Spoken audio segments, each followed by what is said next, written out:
ஆண்டவரும் அருமை இரட்சகருமான இயேசு கிறிஸ்துவின் இனிதான நாமத்தினாலே உங்கள் யாவருக்கும் என்னுடைய அன்பின் வாழ்த்துக்கள். பிரியமானவர்களே, இந்த நாளிலே நாம் ஆண்டவருடைய சமூகத்திலே வந்திருக்கிறோம். ஒவ்வொரு வாரமும் அல்லது ஒவ்வொரு நாளுமே இந்த நிகழ்ச்சிகளின் மூலமாக நீங்கள் ஆசீர்வதிக்கப்படுகிறீர்கள். அதற்காக நான் ஆண்டவரை நன்றியோடு ஸ்தோத்தரிக்கிறேன். நீங்கள் பெற்றுக்கொண்ட ஒவ்வொரு நன்மைகளையும் எங்களுக்கு தெரியப்படுத்த மறவாதிருங்கள். நாம் சேர்ந்து ஆண்டவரை துதிப்பதற்கும் மற்ற புதிய மக்களுடைய அந்த எளிய விசுவாசத்திற்கும் அது மிகுந்த ஊன்றுகோலாக இருக்கும் என்று நான் நம்புகிறேன். ஆண்டவருடைய சமூகத்தில் இந்த நாளில் தியானிக்க போகிற இந்த வசனத்தை உங்களுக்காக நான் வாசிக்கிறேன். யோவானுடைய நற்செய்தி நூல் 3ஆம் அதிகாரம் 16வது வசனம். தேவன் தம்முடைய ஒரே பேரான குமாரனை விசுவாசிக்கிறவன் எவனோ அவன் கெட்டு போகாமல் நித்திய ஜீவனை அடையும்படி அவரை தந்தருளி இவ்வளவாய் உலகத்தில் அன்பு கூர்ந்தார். ஆண்டவருடைய பிறப்பின் நோக்கத்தை இந்த வசனம் தெளிவாய் நமக்கு சொல்லுகிறது. தேவன் தம்முடைய ஒரே பேரான குமாரனை ஜனங்கள் விசுவாசித்து அதன் பலனாய் நித்திய ஜீவனை அடைந்து அவர்கள் ஆக்கினை தீர்ப்புக்கு தப்பித்து கொள்ள வேண்டும் என்று ஆண்டவர் இவ்வளவாய் இந்த உலகத்திலே அன்பு செலுத்தினார். பிரியமானவர்களே, 2 காரியங்களை நாம் அதிகமாய் தெரிந்து கொள்ள வேண்டும். ஒன்று நித்திய ஜீவன்,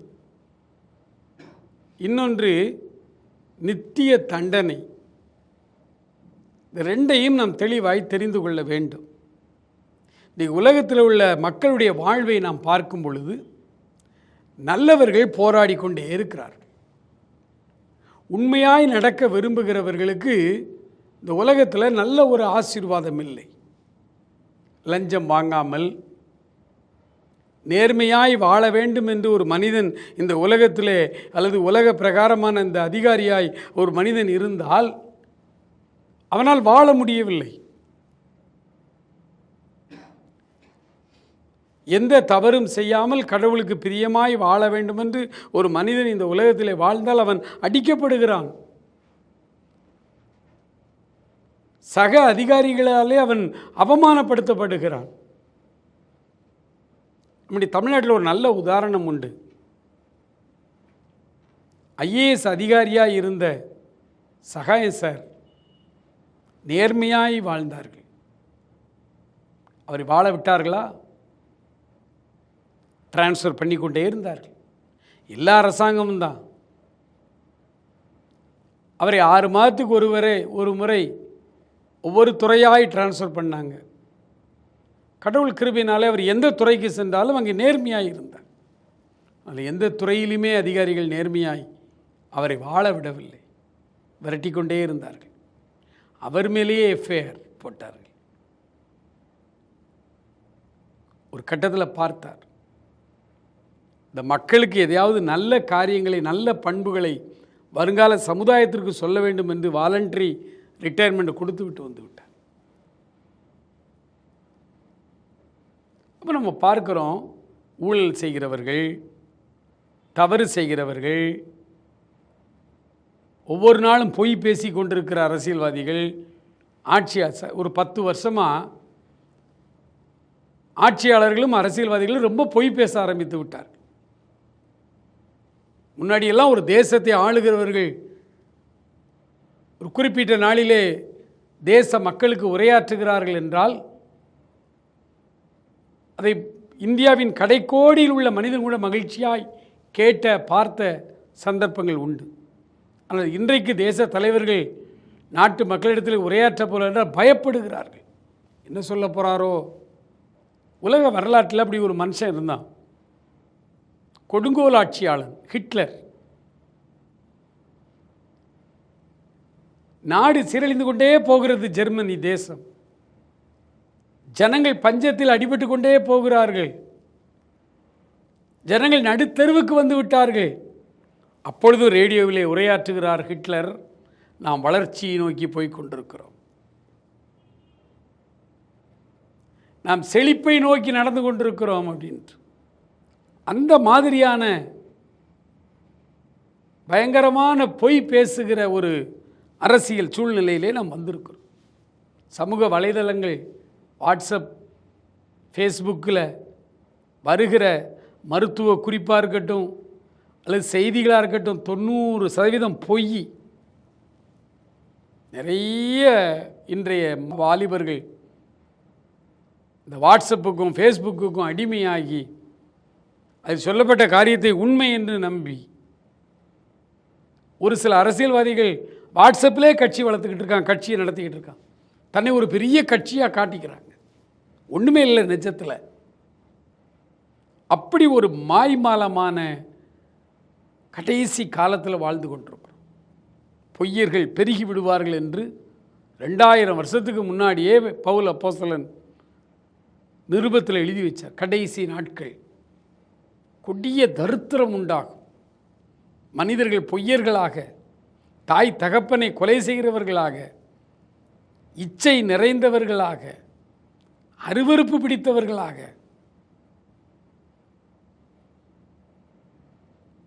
அவர் எழுதினதெல்லாம் அப்படியே இன்றைக்கு நடந்து கொண்டிருக்கிறது. ஒன்று, அப்படிப்பட்ட தவறு செய்கிறவர்கள் நன்றாய் வாழ்கிறார்கள் இந்த பூமியில். காரு, பங்களா, பின்னால் 10 அடியாட்கள். டே அப்பா, அவருடைய பந்தாவெல்லாம் பார்த்தா. ஆனால் நேர்மையாய் நடக்க விரும்புகிற மனுஷன் ஒரு ஓரத்தில் நின்று கொண்டிருக்க, அவனுக்கு வாழ்க்கை இல்லை. இவன் தவறு செய்கிறவன், ஊரை அடித்து உலையில் போடுகிறவன் நன்றாக உயர் பதவியில் இருந்து அப்படியே மரித்து போகிறான். அவனுடைய அடக்க ஆராதனைக்கு உலகமே வருகிறது போல் இருக்கிறது. ஆனால் இந்த ஏழ்மையான மனிதன், கடவுளுக்காக நேர்மையாய் வாழுகிறவர்கள் மரித்து போகும் பொழுது அடக்கம் செய்வார் கூட இல்லை. இதை பார்க்கும் பொழுது நம்முடைய மனதில் ஒரு எண்ணம் தோன்று, கடவுள் என்று ஒருவர் இருக்கிறாரா? தெய்வம் என்று ஒருவர் இருக்கிறாரா? இருந்தால் ஏன் இப்படி நடக்கிறது? நல்லவனை ஏன் அவர் வாழ வைக்கவில்லை? தவறு செய்கிறவர்கள், தப்பு செய்கிறவர்கள், தவறாய் போதிக்கிறவர்கள் கூட நன்றாய் இருக்கிறார்கள். நியாயமாய் வாழுகிறவர்களுக்கு வாழ்க்கை இல்லை. வேதனைப்படுகிறோம். ஆனால் நம்முடைய ஆண்டவரை குறித்து வேதம் சொல்லுகிறது, அவர் பட்சபாதம் உள்ள தேவன் அல்ல. ஆனால் உலக நிகழ்வுகளை பார்த்தால் கடவுள் பட்சபாதம் உள்ளவரோ என்று நினைக்க தோன்றுகிறது. அதனாலேயே நல்லவர்கள் கூட சில நேரங்களில் சரி நம்ம நேர்மையாக இருந்தால் வாழ முடியாது, நம்மளும் தப்பு செய்வோம் அப்படின்னு தவறு செய்ய ஆரம்பித்து விடுகிறார். பிரியமானவர்களே, ஆண்டவர் உங்களுக்கு இந்த செய்தியை அவர் தருகிறார். 2 இடம் இருக்கிறது. ஒன்று நித்திய ஜீவன், இன்னொன்று நித்திய தண்டனை, நரகம். எல்லா மதங்களும் இந்த 2 இடத்தை சொல்லுகிறது. நாம் எங்கே போக போகிறோம் அதை நிர்ணயம் செய்வதுதான் இந்த உலக வாழ்க்கை. ஒருவேளை இன்றைக்கு கஷ்டப்படுகிறவர்களை பார்த்து, நியாயமாய் நடக்கிறவர்களை பார்த்து, ஐயோ பிழைக்க தெரியாதவர்கள், வாழ தெரியாதவர்கள் அப்படின்னு சொல்லியெல்லாம் இன்றைக்கு மக்கள் தவறாய் பேசுகிறார்கள். ஆனால் ஒரு நாள் வரும், அவர்கள் இயேசுவை ஏற்றுக்கொண்டவர்களாக இருப்பார்கள். ஆனால் உலக வாழ்க்கை முடியும் பொழுது மகிழ்ச்சி நிறைந்த நித்திய ஜீவனுக்குள்ளே அவர்கள் போய்விடுவார்கள். இங்கே வாழும் காலம் கொஞ்ச காலம், 70 வயசு அல்லது 80 வயசு, அதற்கு மேலே ரொம்ப ரேர். இங்கே வாழ்கிற இந்த 90 வயது ஒருவேளை அதிகபட்சம் வைத்துக் கொண்டால் அந்த வாழ்நாள் கொஞ்ச காலம். அதன் பிறகு யுகா யுகமாய் காலாகாலமாய் நாம் 2 இடத்துல ஒரு இடம் போவோம். ஒன்று கடவுளோடு மோட்சத்தில் இருக்க போகிறோம், இல்லைன்னா சாத்தானோட நரகத்தில் போய் கிடக்க போகிறோம். அது ரொம்ப கொடுமையான இடம். முதலாவது நீங்கள் ஒன்றை விளங்கிக் கொள்ளுங்கள், ஆண்டவர் அன்பு நிறைந்தவர். அன்பே உருவான ஆண்டவர் நரகத்தை படைப்பாரா? மனிதர்களாகிய நீங்களும் நானும் போய் நரகத்தில் வேதனை அனுபவிப்பது அவருக்கு பிடிக்குமா? பிடிக்காது. அப்படியானால் நரகம், நித்திய தண்டனை என்பது நமக்காக உருவாக்கப்பட்டதல்ல. அது பிசாசுக்கும் அவனுடைய தூதர்களுக்கும் ஆயத்தமாக்கப்பட்ட எரி நரகம். அந்த நரகத்தில் போய் அவருடைய சாயலாய் உருவாக்கப்பட்ட நீங்களும் நானும் போய் அங்கே போய் விழுந்து விடக்கூடாது. ஆண்டவரை நம்பாமல், ஒழுக்கமான வாழ்வு வாழாமல், நேர்மையான வாழ்வு வாழாமல், லஞ்ச லாவண்யத்தோடு வாழ்ந்தால் அந்த எரி நரகத்துக்கு தான் நாமும் போக வேண்டும். அந்த எரி நரகம் மனிதர்களுக்காய் உருவாக்கப்பட்டதல்ல, மனிதர்களால் அங்கே வாழ முடியாது. ஆகவேதான் உருவாக்கின ஆண்டவரே எந்த மனிதனும் போய் இந்த சாத்தானோடு அங்கே போய் விழுந்துடக்கூடாது என்பதற்காக தன்னையே பலியாய் கொடுக்க இந்த பூமிக்கு வந்தார். மனம் உவந்து கொடுத்தார். அவர் கடவுள். அவரை யாரும் பிடிக்க முடியாது, அடிக்க முடியாது, சிலுவையெல்லாம் அடிக்க முடியாது. அவர் ஒப்பு கொடுத்தார் என் மக்களுக்காக, இந்த உலகத்தில் வாழ்கிற ஒவ்வொரு மனிதனுக்காக, மனுஷிக்காக. நான் என்னை முழுமையாய் தருகிறேன், நான் என்னை முழுமையாய் தருகிறேன் என்று விட்டு கொடுத்தார். அந்த தியாகத்தை ஏற்றுக்கொண்டவர்கள், இந்த அன்பை உணர்ந்து கொண்டவர்கள் தங்கள் வாழ்வை ஒப்பு கொடுத்து அவர்கள் மனம் திரும்புவார்களானால் இந்த உலக வாழ்க்கை முடிந்தவுடனே உன்னதமான அந்த வாழ்க்கை அவர்களுக்கு கொடுக்கப்படுகிறது. எனக்கு அன்பான மகனே, எனக்கு அன்பான மகளே, எந்த வாழ்க்கையை நீ தேர்ந்தெடுக்க போகிறாய்? கொஞ்ச காலம் வாழ்கிற இந்த உலக வாழ்க்கையில் நான் எல்லா தவறும் செய்து, உலகத்தின் பாவங்களையெல்லாம் செய்து, லஞ்ச லாவணியங்களோடு வாழ்ந்து, எல்லாரையும் போல நானும் வசதியாய் வாழ வேண்டும் என்று விரும்பி பலவிதமான தவறுகளை செய்து ஆண்டவருக்கு பிரியமில்லாத ஒரு வாழ்க்கை வாழ்ந்து நான் மரிக்கும் பொழுது அந்த நித்திய தண்டனைக்கு நான் சென்று விடக்கூடாது. அந்த உலகத்தில் வாழ்கிற கொஞ்ச காலம் ஆண்டவரை விசுவாசித்து அவரை சொந்த இரட்சகராய் நான் ஏற்றுக்கொண்டு உலகத்தின் அசுத்தங்களுக்கும் பாவங்களுக்கும் விலகி கடவுளுடைய பலத்தினால், கடவுளுடைய கிருபையினால் அவரை கெட்டியாய் நான் பிடித்து கொண்டு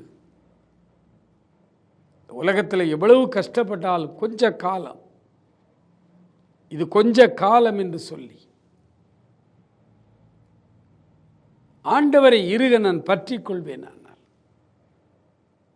கொஞ்ச கால உபத்திரவம் எனக்கு அதிக கன மகிமையை உண்டாக்கும். அதை நோக்கி நான் காத்திருக்கிறேன். நித்திய ஜீவனை அடைய வேண்டும்.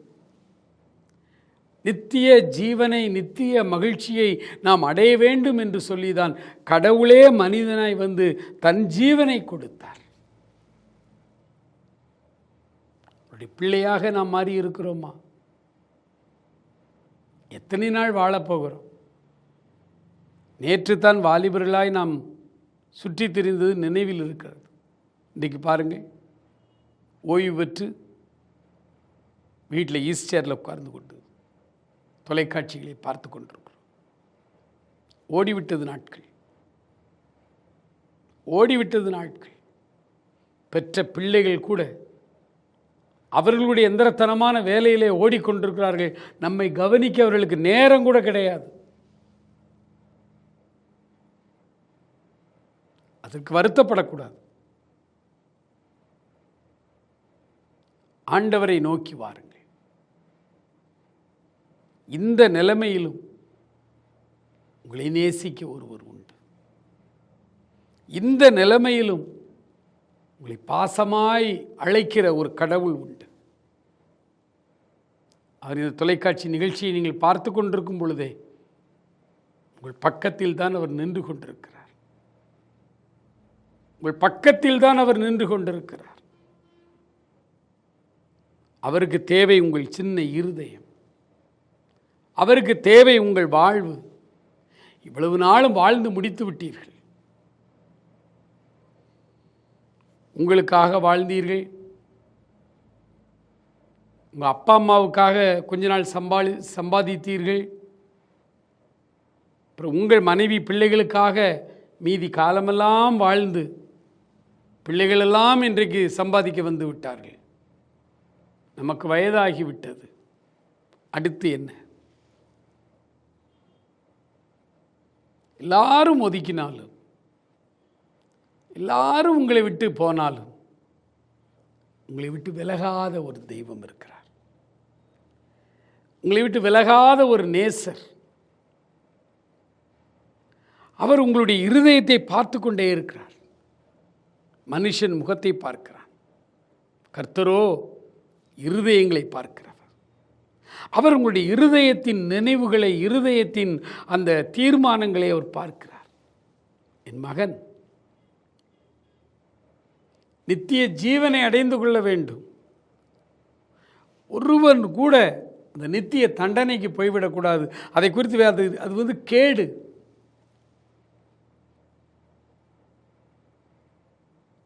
அங்கே கெட்டு போகிறவர்கள் தான் போவார்கள்.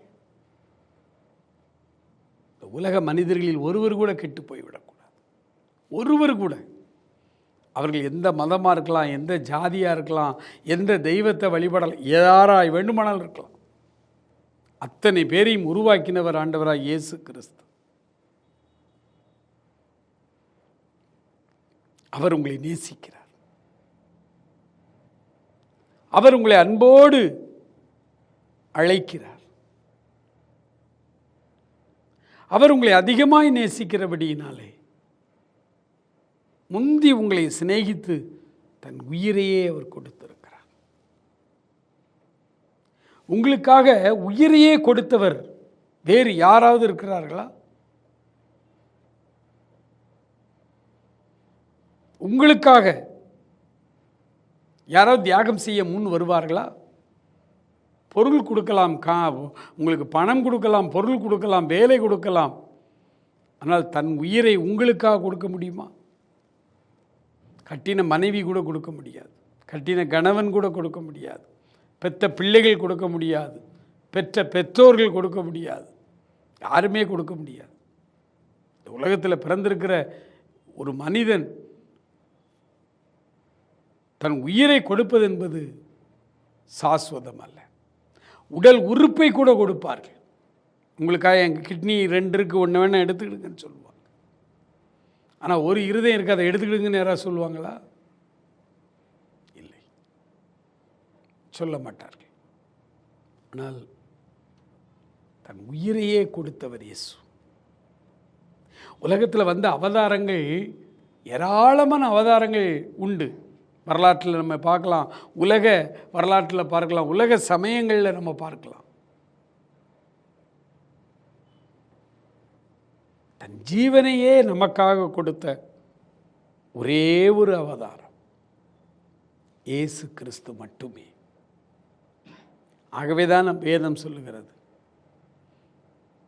அவருடைய ஒரே பேரான குமாரனை விசுவாசிக்கிறவன் எவனோ அவன் கெட்டு போகாமல் நித்திய ஜீவனை அடையும்படி அவரையே தந்தருளி இவ்வளவாய் உலகத்தில் அன்பு கூர்ந்தார். அப்படியானால் நீ இந்த உலகத்திலே ஒருவேளை துன்ப துயரங்களை அனுபவித்தால் ஆண்டவருடைய நித்திய மகிழ்ச்சிக்கு நீ வர வேண்டும், நித்திய மோட்ச ராஜ்யத்துக்கு நீ வர வேண்டும் என்பதிலே அவர் மிகுந்த கரிசனையாயிருக்கிறார். அவர் மிகுந்த கரிசனையாயிருக்கிறார். அதற்காக மகனையே இந்த பூமிக்கு கொடுத்தவர். அவரோடு கூட மற்ற எல்லாவற்றையும் நமக்கு அருளாதிருப்பது எப்படி? ரோமர் 8ஆம் அதிகாரத்தில் பல நல்ல காரியங்களை பவுல் அப்போஸ்தலன் சொல்லிக்கொண்டே வருகிறார். அப்பொழுதுதான் அவர் சொல்லுகிறார், தம்முடைய சொந்த குமாரன் என்றும் பாராமல் அவரையே நமக்காய் கொடுத்தவர் அவரோடு கூட மற்ற எல்லாவற்றையும் நமக்கு தராதிருப்பது எப்படி? இந்த உலகத்தில் வாழ்வதற்கு தேவையான சகல காரியங்களை அவருடைய குமாரன் மூலமாய் அவர் நமக்கு தருவதற்கு சித்தமுள்ளவராயிருக்கிறார். அவரை சொந்த இரட்சகராய் ஏற்றுக்கொண்ட ஒரு மனிதனையும் அவர் பசி பட்டினியிலே விடவே மாட்டார். சங்கீதக்காரன் தாவீது சொல்லுகிறார், சிங்கக்குட்டிகள் தாழ்ச்சியடைந்து பட்டினியாயிருக்கும், கர்த்தரை தேடுகிறவர்களுக்கோ ஒரு நன்மையும் குறைவுபடாது. அந்த அளவுக்கு ஆண்டவர் அவரை தேடுகிற மக்களை பாதுகாக்கிறார். உலகத்தில் உங்களுக்கு உபத்திரவங்கள் உண்டு, ஆனாலும் திடன் கொள்ளுங்கள், நான் உலகத்தை ஜெயித்தேன் என்று சொன்னவர் ஒரு நாளும் பசியினால் உங்களை வருந்த விட மாட்டார். கடன் பாரத்தோடு வேதனையோடு ஒரு வேளை ஆண்டவருடைய சமூகத்திலே இந்த வார்த்தையை கேட்டுக்கொண்டிருப்பீர்களானால் உங்களுக்குத்தான் ஐயா இந்த வார்த்தை. சமீபத்தில் ஒரு தாயார் எனக்கு ஃபோன் பண்ணாங்க. இந்த தொலைக்காட்சி ஊழியத்தில் இந்த பிரசங்கத்தை கேட்டுக்கொண்டிருக்கிற பலர் தங்களுடைய பிரச்சனைகளுக்காக ஜெபிப்பதற்கு ஃபோன் செய்வது வழக்கம். அப்படி அந்த அம்மா ஃபோன் பண்ணும்போது அழுதார்கள். அவர்கள் ஒரு கிராமத்திலே இப்பொழுது இருக்கிறார்கள். சென்னையிலே வசித்து வந்தவர்கள், சொந்த வீடு சென்னையிலே வைத்திருந்தவர்கள், சூழ்நிலை காரணமாக அங்கே இருக்க முடியாதபடி சொந்தக்காரருடைய டார்ச்சர், பொய்க்கேசுகளை போட்டு அவருடைய வீட்டை எழுதி வாங்கி கொண்ட சொந்தக்காரர்கள் விரட்டி விட்டார்கள். ஹைகோர்ட்டில் கேஸ் நடக்கிறது. அவர்கள் அழுதார்கள், பிரதர், வாய்தாவுக்கு சென்னைக்கு போவதற்கு கூட வசதி இல்லாத நிலைமையில் ஏழ்மையிலே நின்று கொண்டிருக்கிறேன். ஆண்டவருடைய இயேசுவை ஏற்றுக்கொண்ட பிள்ளை நான். சென்னையிலே ஒரு நல்ல சபைக்கு நான் ஆராதிக்க செல்லுவேன். இப்பொழுது ஒரு கிராமத்தில் இருக்கிறேன், வெகு தூரம் தள்ளி வந்து விட்டேன். இங்கேயும் ஒரு ஜெப கூட்டத்துக்கு நான் போய்கொண்டிருக்கிறேன், ஜெபிக்கிறேன் பிரதர், ஆனாலும் எனக்கு நிம்மதி இல்லை. அப்போ நான் அந்த அம்மாட்ட சொன்னேன், அவரோடு கூட மற்ற எல்லாவற்றையும் தருவார். நியாயமான உங்களுடைய இந்த வழக்கு உங்களுக்கு சாதகமாய் முடியும். தைரியமாய் மட்டும் இருங்கள், தைரியத்தை விட்டு விடாதிருங்கள், ஆண்டவரை இறுக பற்றி கொள்ளுங்கள், சுவாசத்தோடு வாழுங்கள். இந்த துன்பம் சீக்கிரத்தில் போய்விடும் என்று சொன்னேன். ஒரு வருடத்திற்குள்ளாக எத்தனையோ வருடங்கள் சிவில் வழக்கு இழுத்து கொண்டே இருந்தது. அவர்கள் ஆண்டவரை கெட்டியாய் பிடித்து கொண்டு, முதல்ல இந்த பிரச்சனைகள் வரும்பொழுது அவர்கள் நினைத்தார்கள், ஆண்டவரை இவ்வளவு உறுதியாய் நான் ஜெபித்து எனக்கு என்ன பிரயோஜனம் என்று. ஆனால் அவரோடு கூட மற்ற எல்லாவற்றையும் அருளாதிருப்பது எப்படி என்று அவர்களுக்கு விளக்கி சொல்லி ஜெபித்த பிறகு அவர்கள் ஆண்டவரை கெட்டியாய் பிடித்து கொண்டார்கள். ஒரு வருடத்திற்குள்ளாக இழந்ததையெல்லாம் மீட்டு கொள்ளும்படிக்கு ஆண்டவர்களுக்கு கிருபை கொடுத்தார். ஆண்டவர்களுக்கு கிருபை கொடுத்தார். அப்பொழுதும் நான் அவர்களிடத்தில் சொன்னேன், ஆண்டவரை மாத்திரம் விட்டு விடாதிருங்கள். இந்த உலகம் நமக்கு சாஸ்வதமானது அல்ல. இந்த உலகம் ஒரு நாள் மகிழ்ச்சியை தரும், ஒரு நாள் நமக்கு துன்பத்தை தரும். போராட்டங்கள் நிறைந்ததுதான் இந்த உலக வாழ்க்கை. அதுவல்ல முக்கியம். நித்திய ராஜ்யத்தை நோக்கி நாம் வாழ வேண்டும். ஆண்டவருடைய சமூகத்தில் ஜெபிப்போமா? ஆண்டவரே, பல பிரச்சனைகளிலே நான் சிக்கி இருக்கிறேன், எனக்கு ஒரு விடுதலை தாரும் என்று கேளுங்கள். அதற்கு முன்பு, ஆண்டவரே, உடைய சொந்த குமாரன் என்றும் பாராமல் அவரையே எங்களுக்காய் கொடுத்தீரே, அவரை ஏற்றுக்கொள்ளுகிறோம். உம்மை நாங்கள் ஏற்றுக்கொள்ளுகிறோம். உடைய மகன் மூலமாய் ஜெபிக்கிறோம். எங்களுக்கு எல்லா காரியங்களையும் ஆசீர்வதித்து தாரும் என்று கேளுங்கள். அவரை முதலாவது பெற்றுக்கொள்ளுங்கள், அவரை பிடித்து கொள்ளுங்கள், எல்லாம் உங்களுக்கு கூட கொடுக்கப்படும். அன்பு நிறைந்த எங்கள் பரலோக பிதாவே, இந்த அருமையான வேலைக்காக நன்றியோடுமே நாங்கள் துதிக்கிறோம், ஸ்தோத்தரிக்கிறோம்ப்பா. தேவனாகிய கர்த்தர் எங்கள் வாழ்வின் எல்லா பகுதிகளிலும் எங்களோடு கூட இருந்து எங்களை நடத்துகிற கிருபைகளுக்காக ஸ்தோத்திரம். இப்போதும் வேதனையோடு ஆண்டவரே, பிரச்சனைகளோடு, கோர்ட்டில் நீதிமன்றத்தில் வழக்குகளோடு என்ன செய்வோமோ என்று கலங்கி கொண்டிருக்கிற பிள்ளைகள், மரணத்திற்கு சமீபமாக இருக்கிறேன் என்று பயந்து நடுங்கிக் கொண்டிருக்கிற பிள்ளைகள் ஒவ்வொருவரையும் தொடும் ஆண்டவர். ஒவ்வொருவருக்கும் நீங்கள் தேவை ஆண்டவர். தம்முடைய சொந்த குமாரன் என்றும் பாராமல் அவரையே எங்களுக்காய் கொடுத்தவர். மற்ற எல்லாவற்றையும் அவரோடு கூட எங்களுக்கு தராதிருப்பது எப்படி? முதலாவது உம்மை உம்முடைய பிள்ளைகள் ஏற்றுக்கொள்ளட்டும். இயேசுவே அப்பான்னு கூப்பிட ஒவ்வொருவருக்கும் விடுதலை தாரும். இப்பொழுது நித்திய ராஜ்யத்திலே பங்குள்ளவர்களாய் உடைய பிள்ளைகளை மாற்றி ஆண்டவரே, அவருடைய தேவைகளை எல்லாம் ஆண்டவரை கூடவே நீர் சந்திக்கிற தேவன் ஆண்டவரே, பிள்ளைகளை ஆசீர்வதி, பிள்ளைகளை தொடும். ஆமென். இப்பொழுதே வியாதி மறையட்டும் ஆண்டவரே. இப்பொழுதே நம்முடைய பிள்ளைகளை மரண படுக்கையிலிருந்து எழுப்பிவிடும்படிக்கு ஜெபிக்கிறேன். Thank you Jesus. முழு குடும்பமும் பிள்ளைகள் மரண கட்டிலே ஆண்டவரே, வியாதி கட்டிலே ஆண்டவரே, ஆஸ்பத்திரியில் கிடக்கிற பிள்ளைகளை சுற்றி நின்று அழுது கொண்டிருக்கிற குடும்பத்தார் பிள்ளைகளை உயிரோடு பெற்றுக்கொள்ள உதவி செய்யும். பிள்ளைகள் உயிரோடு எழும்பி வரட்டும். பிள்ளைகள் உண்மை சொந்த இரட்சகராய் ஏற்றுக்கொண்டிருக்கிறார்கள். அத்தனை பேருக்கும் தேவையான சகல காரியங்களையும் நீர் அற்புதமாய் செய்ய வேண்டும் என்று ஜெபிக்கிறோம். இயற்கைக்கு அப்பாற்பட்ட விதத்தில் உடைய கரம் நீட்டப்படட்டும் ஆண்டவரே. பிள்ளைகளை தொடுவீராக ஆண்டவரே. இன் ஜீசஸ் நேம், உடைய நாமத்தினாலே அற்புதங்களையும் அடையாளங்களையும் எடுத்துக்கொள்ளுகிறோம் இயேசுவின் நாமத்தில். பிள்ளைகளை ஆசீர்வதி. இயேசுவின் நாமத்தில் ஜெபிக்கிறோம் எங்கள் அருமை பிதாவே. ஆமேன். ஆமேன்.